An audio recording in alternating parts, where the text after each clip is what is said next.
எல்லாருக்குமே அவங்க செட் பண்ணியிருக்கிற கோல்ஸை ரீச் பண்ணணும், அதில் எப்படியாவது ஒரு வெற்றி கிடைக்கணும்னு ஆசைப்படுவாங்க. அவங்களுக்கு தெரிஞ்சபடியான முயற்சிகள் போட்டுக்கிட்டே தான் இருப்பாங்க. பட் என்ன காரணம்னே தெரியல, எனக்கு அந்த வெற்றி கிடைக்க மாட்டேங்குது, தள்ளி போயிட்டே இருக்குது அப்படின்னு நீங்கள் நினச்சிங்கன்னா என்னென்ன ரீசன்ஸாக இருக்கலாம்? ஸோ பொதுவாக இந்த டாப்பிக்கை யோசிக்கும் போது எங்கெங்கே நம்ம கேப்ஸ் விடுறோம், என்ன காரணங்கள் இருக்கலான்ற வகையில் இன்றைக்கி சில பாயிண்ட்ஸ் உங்களோட ஷேர் பண்ணுறேன். நிச்சயமாக ஹெல்ப்ஃபுல்லாக இருக்கும்னு நினைக்கிறேன். முதல் ரீசன் டிஸ்ட்ராக்ஷன்ஸ், நம்மளோட கவன சிதறல். ஸோ நம்ம ஒரு விஷயத்தை அச்சீவ் பண்ணணும்னு மைண்டில் ஃபிக்ஸ் பண்ணிட்டோம் அப்படின்னா அதை அச்சீவ் பண்ணுற வரைக்கும் நம்மளோட கவனம் வேறு எது மேலேயும் சிதறாமல் இருக்கணும். நம்ம எதை அச்சீவ் பண்ணணும்னு நினைக்கிறோமோ அதில் மட்டும்தான் நம்ம ஃபோக்கஸ் பண்ணணும். ஃபோக்கஸ்ன்ற வார்த்தைக்கு ஒரு டெஃபினிஷன் உண்டு. அதில் ஒரு 3 விஷயங்கள் நான் சொல்கிறேன். முதல் விஷயம், நமக்கு என்ன வேணுன்றது நம்மளுக்கு தெளிவாக தெரியணும். ரெண்டாவது, நம்மளோட சிந்தனைகள் எல்லாமே, நம்மளோட உழைப்பு எல்லாமே, நம்ம செய்கிற எல்லா காரியங்களும் அதை நோக்கி மட்டும்தான் இருக்கான்றதுல கவனம் செலுத்தணும். ஸோ நம்மளோட எனர்ஜி பேசிக்கலி அதில் மட்டும்தான் ஃபோக்கஸ்டாக இருக்கணும். மூணாவது, இந்த பயணத்தில் மிச்ச விஷயங்கள் எல்லாமே, அதாவது சின்ன சின்ன பிரச்சனைகள் லைஃப்பில் இருந்தாலும் இல்லை வேறு எந்த வகையான உங்களுக்கு உங்களோட கவனத்தை சிதறக்கூடிய எந்த ஒரு ஆக்டிவிட்டியாக இருந்தாலும் அதில் மனசு போகாமல் அதில் நம்ம நேரம் செலவு செய்யாமல் இருக்கணும். ஸோ இதுதான் ஃபோக்கஸ்.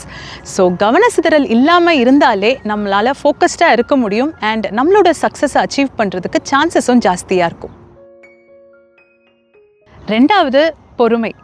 இப்போது சக்ஸஸ்ன்றது உடனே நம்மளுக்கு கிடச்சிடாது, கொஞ்சம் டிலே ஆகும். கொஞ்சம் இல்லை, நிறையவே டிலே ஆகலாம். ஆனால் அந்த டிலே டைம் ஃபுல்லாகவே நம்மளுக்கு அந்த பொறுமைன்றது கண்டிப்பாக தேவை. இப்போது சொல்லுவாங்கல்ல, இப்போ நம்ம நினச்ச ஒரு காரியம் நம்மளுக்கு கிடைக்கலன்னு வச்சுக்கோங்களேன், அதுபடி நம்மளுக்கு நடக்கலை அப்படின்னா பொறுமையாரு, உனக்கு ஒரு டைம் வரும், நீ நினச்சது கிடைக்கிற ஒரு நேரம் வரும், அது வரைக்கும் நீ பொறுமையாக காத்துட்ருக்கணும்னு. அப்போ நான் யோசிக்கும் போதெல்லாம் பொறுமைன்ற வார்த்தைக்கு வேறு ஒரு அர்த்தம் கூட இருக்குது. பொறுமைன்றது காத்துட்ருக்கிறது மட்டும் கிடையாது. பொறுமைன்ற வார்த்தைக்குள்ள நம்பிக்கையும் ஒளிஞ்சிட்ருக்கு. அந்த நம்பிக்கை என்னன்னா, கண்ணுக்கு தெரியாத ஒரு விஷயம் மேலே ஒரு நம்பிக்கை, நம்மளுக்கு புரிஞ்சிக்க முடியாத ஒரு விஷயம் மேலே நம்மளுக்கு ஒரு நம்பிக்கை. அது கரெக்டாக தான் நடக்கும், அது நல்லபடியாக தான் நடக்கும், எனக்கு நல்லது மட்டுமே நடக்கும் அப்படின்ற ஒரு உறுதியான நம்பிக்கை. இப்போது நம்பிக்கை மட்டுமே நம்மளுக்கு பொறுமையாக ஹாப்பியாக இருந்துடலாமான்னு கேட்டால் இல்லை. ஆனால் அந்த நம்பிக்கையோடு சேர்த்து உழைப்பு. அதாவது எனக்கு இந்த சக்ஸஸ் எல்லாம் என்னை தேடி வரணும் அப்படின்னா இப்போதைக்கு எனக்கு அந்த விஷன் கிளியராக இல்லாட்டி கூட, இப்போதைக்கு என்னால் பார்க்க முடியாட்டி கூட, அந்த வெற்றியை என்னால் என் கண்ணால் பார்க்க முடியாட்டி கூட, நான் என்னோடய உழைப்பை கொஞ்சம் கூட தவற விடாமல் அதே 100% உழைப்பு நான் தொடர்ந்து போட்டுக்கிட்டே இருப்பேன்ற அந்த உறுதியும் அந்த நம்பிக்கையும் மனசில் இருக்கும் பொழுது, அந்த உழைப்பும் நம்பிக்கையும் சேர்ந்து தான் அந்த பொறுமை அங்கே பவர்ஃபுல் ஆகும். ஸோ பொறுமைன்னு சொல்லும் பொழுது வெறுமனை காத்துட்ருக்கிறது இல்லை, உங்கள் உழைப்போட நம்பிக்கையோட பொறுமையாக காத்துட்ருங்க. கண்டிப்பாக அந்த சக்ஸஸ் உங்ககிட்ட வரும். அடுத்தது கமிட்மெண்ட். நம்ம எந்த வேலை செஞ்சாலும் சரி, சின்னதோ பெருசோ, என்ன ரிசல்ட் வருது இதை பற்றி எதையுமே கவலைப்படாமல் நான் செய்கிற வேலையில் நான் முழு ஈடுபாடோடு செய்வேன். நான் செய்கிற வேலையில் டெடிக்கேட்டடாக இருப்பேன், சின்சியராக இருப்பேன், நேர்மையாக நான் எந்த ஒரு காரியத்தையுமே எடுத்துப்பேன் அப்படின்னு அந்த நேர்மையோடு செய்யும் பொழுது அங்கே ஒரு பியூரிட்டி ஃபார்ம் ஆகுது.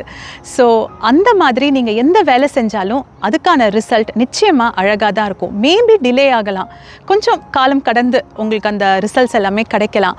பட் கிடைக்காம மட்டும் போகவே போகாது. எந்த ஒரு காரியம் செஞ்சாலும் முழு ஈடுபாடோட உங்களை அர்ப்பணித்து நீங்கள் செய்யுங்க.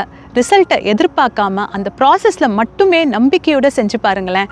ரிசல்ட்டும் அழகாகும், உங்களுக்கு வர சக்ஸஸ் ரொம்ப அர்த்தமுள்ள ஒரு வெற்றியாக இருக்கும். இப்போ நிறைய நேரங்களில் நம்ம நினச்சபடி நம்மளுக்கு சக்ஸஸ் கிடைக்காத பொழுது நம்மளுக்கே கோபம் வரும், நம்மளுக்கு நம்பிக்கை இல்லாமல் இருக்கும், ரொம்ப இம்பேஷண்ட் ஆகிடுவோம். என்னடா நான் இவ்வளோ முயற்சி பண்ணுறேனே, எனக்கு நியாயமாக கிடைக்க வேண்டியது கிடைக்க மாட்டேங்குது அப்படின்லாம் நம்மளுக்கு கோபம் வரும் பொழுதெல்லாம் நம்மளை அறியாமலேயே நம்ம அந்த ஈடுபாடை நம்ம விட்டுருவோம். அந்த டெடிக்கேஷன் கொஞ்சம் கொஞ்சமாக டிம் ஆகிட்டே போகும்.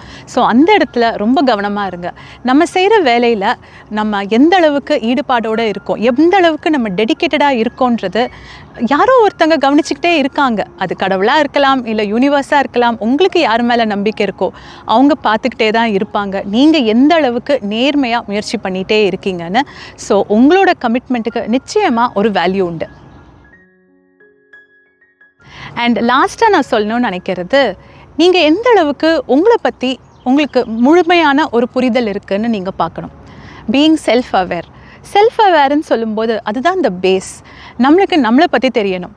நம்ம எந்த ஒரு காரியம் எடுத்துக்கிட்டாலும் நமக்கு மட்டும்தானே தெரியும். இது எந்த அளவுக்கு என்னால் செய்ய முடியுமா, முடியாதா, எனக்கு திறமை இருக்கா, எங்கெங்கே நான் கேப்ஸ் விடுவேன், என்ன மாதிரி நான் மிஸ்டேக்ஸ் பண்ணுவேன், எங்கே நான் வீக்காக இருக்கேன், எங்கே நான் ஸ்ட்ராங்காக இருக்கேன், இப்படி இத்தனை கேள்விகளுக்கு பதில் நமக்கு மட்டும்தான் தெரியும். நம்மளை பற்றி ரொம்ப புரிஞ்சுக்கிட்டவங்க நமக்கு சொன்னால் கூட நம்மளை பற்றி தான் முழுமையான ஒரு புரிதல் at the end of the day இருக்கும். ஸோ செல்ஃப் அவேர்னஸ்ன்றது ரொம்ப முக்கியம்.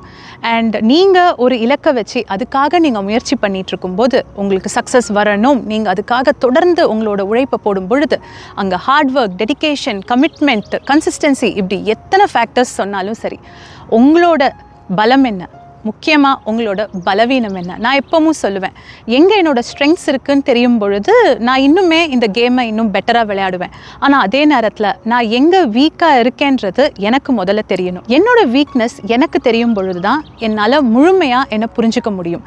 என்னால் அந்த கேமை ஃபுல்லாகவே நம்மளால் விளையாட முடியும். ஸோ உங்களோட ஸ்ட்ரெங்க்ஸ் என்ன, உங்களோட வீக்னஸ் என்னன்றதில் ஃபோக்கஸ் பண்ணுங்கள். உங்களோட ஸ்ட்ரெங்க்ஸை மேலும் வளர்த்துக்கோங்க. உங்களோட வீக்னஸஸை எங்கெங்கே இருக்கோ அதை எப்படி இம்ப்ரூவ் பண்ணணும்னு பாருங்கள். ஸோ இன்றைக்கி நான் சொன்ன பாயிண்ட்ஸ் எல்லாமே ஏதோ ஒரு அளவுக்கு உங்களுக்கு ஹெல்ப்ஃபுல்லாக இருக்கும்னு நினைக்கிறேன். சக்ஸஸ் இன்னும் வரலையே, என்னடா நான் இவ்வளோ முயற்சி பண்ணியிருக்கேனே, எனக்கு இந்த வெற்றி கிடைக்கலையே அப்படின்னு நீங்கள் யோசித்து பார்த்தீங்கன்னா, நான் சொன்ன பாயிண்ட்ஸில் ஏதாவது 1-2 பாயிண்ட் எங்கேயாவது உங்களோட ஜேர்னியில் கேப் விழுதான்னு பாருங்கள். அதை எப்படி அட்ரஸ் பண்ணணுன்னு யோசித்து அதை கரெக்ட் பண்ணிக்கோங்க. On that positive note, I am signing of.